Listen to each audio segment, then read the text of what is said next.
आलेले भारतीय जनता पार्टी आदिवासी आघाडीचे सचिव आकाश म्हणाले त्याच प्रकारे माझ्यासोबत बसलेले नागपूर शहराचे निर्मिती ज्यांनी केले राजा शाह त्यांचे वंशज वीरेंद्र शाह यांचे उपस्थित आहे। अखिल आदिवासी परिषदेचे उपाध्यक्ष विनोद दादा मसा माझ्यामध्ये बसलेले आहेत। नागपूर शहराचे अध्यक्ष श्याम कार्लेकर, विवेक दादा तिथे नागपुरे आहेत।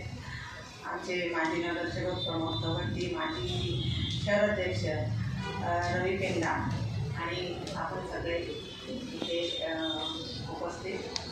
आज खरं म्हणजे आपल्यासमोर आम्ही आलेलो आहोत। आदिवासी समाज महाराष्ट्रामध्ये आज खूप हर्ष उल्हासामध्ये आनंद व्यक्त करत आहे, कारण की देश स्वतंत्र झाला तेव्हापासून आमची सगळ्यांची मागणी होती की आदिवासी आयोग राज्यामध्ये झाले पाहिजे। यापूर्वी कितीतरी सरकारांनी आमच्या सगळ्या लोकांना आश्वासन दिलं की आम्ही वेगळा आयोग आम्ही तुमच्यासाठी करू, कारण की आपल्या राज्यामध्ये आदिवासी आता अनुसूचित जाती आणि अनुसूचित जमाती आयोग हे दोन्ही मिळून आतापर्यंत महाराष्ट्रात आयोग होता।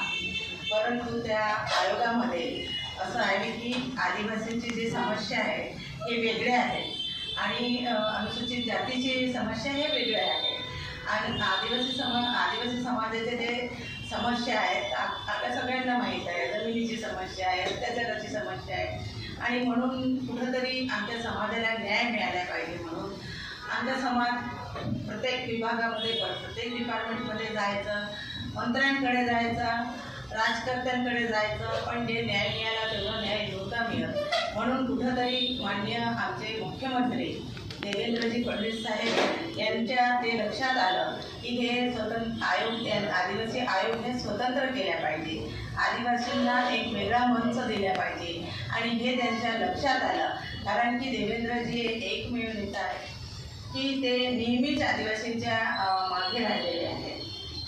कोणतीही समस्या राहू आदिवासींच्या ते आमचे समस्या नेहमी सोडवत गेलेले आहेत आणि त्याकरिता त्यांनी आज खूप मोठा आदिवासींना हा मोठा गिफ्ट दिलेला आहे। आम्ही म्हणजे तुमच्यासमोर सांगताना इतका आनंद होत आहे की कसा आम्ही आपला आनंद प्रकट करू, त्यांच्याविषयी कसं त्यांना धन्यवाद देऊ। एवढे आदिवासी आज भारावून गेलेले आहेत देवेंद्रजींच्या या निर्णयामुळे। त्याचप्रकारे आमचे मंत्री आदिवासी मंत्री माननीय अशोकजी उईके यांचा सतत पाठपुरावा ह्या आयोगासाठी राज्य आयोग वेगळा झाला पाहिजे, कारण का हा प्रस्ताव बरेच दिवसापासून शासनाकडे प्रलंबित होता आणि बरेच दिवसापासून माननीय आम्ही सर्व आदिवासी बांधवांची मागणी करत होते।